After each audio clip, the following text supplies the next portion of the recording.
ये दौड़ के आते हैं अपनी स्कूटी के पास। राजू ने स्कूटी स्टार्ट की और ये दोनों उस जगह को क्रॉस करके आगे बढ़ते हैं। थोड़ी दूर जाने के बाद इनको एक खाने पीने की दुकान दिखाई देती है। ये लोग अपनी स्कूटी उधर पार्क कर देते हैं। जो पिंटू था वो बेंच पे बैठ के बहुत हाफ रहा है जोर जोर से, और थोड़ी देर के बाद ये उल्टी करने लगा। राजू भी उसे देख के बहुत घबरा गया था। तब उस दुकान वाले भैया ने पूछा कि क्या हुआ, इसकी तबीयत ठीक नहीं है क्या? कि भैया अभी हमारे साथ ऐसा ऐसा हुआ उस फॉल के पास। तब जो दुकान वाला था वो अपना काम करते करते बोलता है कि आप लोगों ने लिकाई को देख लिया क्या? पर अब ज्यादा परेशान मत होइए, वो ऐसे हार्म नहीं करेगी आपको। ये लाइन सुन के राजू थोड़ा सा रिलैक्स हुआ और इसने पूछा कि क्या है, ये लिकाई कौन है? तब उस आदमी ने एक बहुत ही डार्क पास्ट बताई उस वाले एरिया की।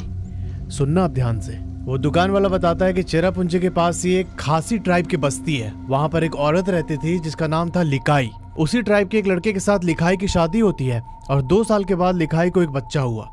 उस बच्चे के जन्म होने के 3-4 महीने के बाद ही जो उसका पति था उसकी एक्सीडेंट में डेथ हो जाती है। धीरे धीरे समय बीता और जो इसके समाज के लोग थे, ट्राइब के लोग थे, उन्होंने बोला कि देखो ये जो बच्चा है तुम्हारा, इसको एक पिता की जरूरत है, तो बेटर होगा कि तुम दूसरी शादी कर लो। पहले तो लिखाई ने मना किया, पर कुछ टाइम के बाद जब समाज का दबाव बढ़ने लगा बहुत, तब इसने एक दूसरी शादी की। जो लिखाई का दूसरा पति था वो जो ये बच्चा था लिखाई का, उसे ना पसंद नहीं करता था बिल्कुल भी। वो हमेशा से टॉन्ट मारते रहता लिखाई को कि तुम्हारे पास तो मेरे लिए टाइम ही नहीं है, तुम अपने बच्चे को ज़्यादा ध्यान देती हो, ज़्यादा प्यार करती हो, ये सब बोलते रहता था।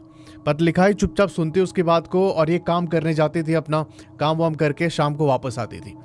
ये जो बंदा था ये घर पे ही रहता था। अब जो ये लिखाई औरत थी यही सारे घर का खर्चा चला रही थी, और जब ये काम करने जाती थी तब अपने बच्चे को इसी दूसरे वाले हस्बैंड के पास छोड़ के जाया करती थी घर पर। हर बार की तरह एक दिन जब लिखाई काम करने गई और काम करके जब शाम को वापस आई, तब इसके हस्बैंड ने एज यूजुअल पूरा जो